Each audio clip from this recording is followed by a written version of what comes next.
Today in House Talk, now you're probably not thinking about filing for your taxes right now, but some of our representatives in Congress are. There could be changes soon to what you could deduct from your taxes related to your mortgage. Joining us today is Stephen Antoni, the president of the Rhode Island Association of Realtors. Good morning again, Good morning Stephen. again, Michaela. How are you? Good to see you. Good to have you here. Now, we're hearing rumors about Congress eliminating the mortgage interest deduction.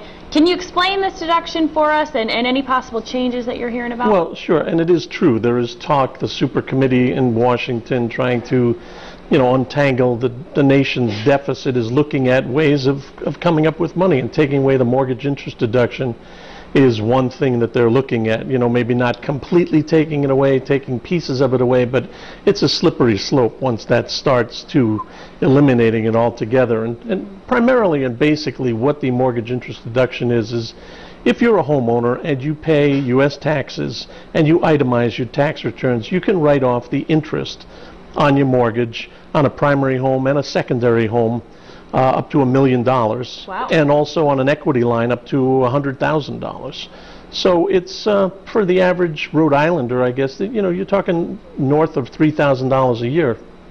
That's a great savings. It's a great reason for home ownership too. A great incentive. Absolutely. Now, you mentioned before of there may or may not being a complete elimination of the deduction. What is meant by that? Well, and again, what they're talking about is perhaps taking it all away, or maybe starting incrementally. Okay. They're talking about maybe taking it away on second homes, maybe taking it away from single people that earn over $200,000 or couples that earn over $250,000.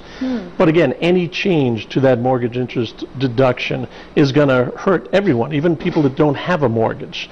Economists are even predicting that it could further devalue home values by 15% or more, and we're not in a position to lose any more money on home values right now. So you're saying that if any changes are taking place, it's going to be bad timing, regardless? Well, yeah, there's no real good time to do this. Again, this is a deduction that's been in place since almost 100 years now. Wow. One of the key reasons for home ownership, again, a strong home ownership is what builds communities, what builds neighborhoods, and what drives this whole economy. So what people really need to do is let their congressmen and their senators know that they're against any changes to the mortgage interest deduction. They can go to www.riliving.com/MID, mortgage interest deduction. All right. Well, we will be anxiously watching for a decision from Washington, I'm sure. Steve Antoni, thank you so much for joining us. As always, of course, you can find out more on foxprovidence.com. Danielle?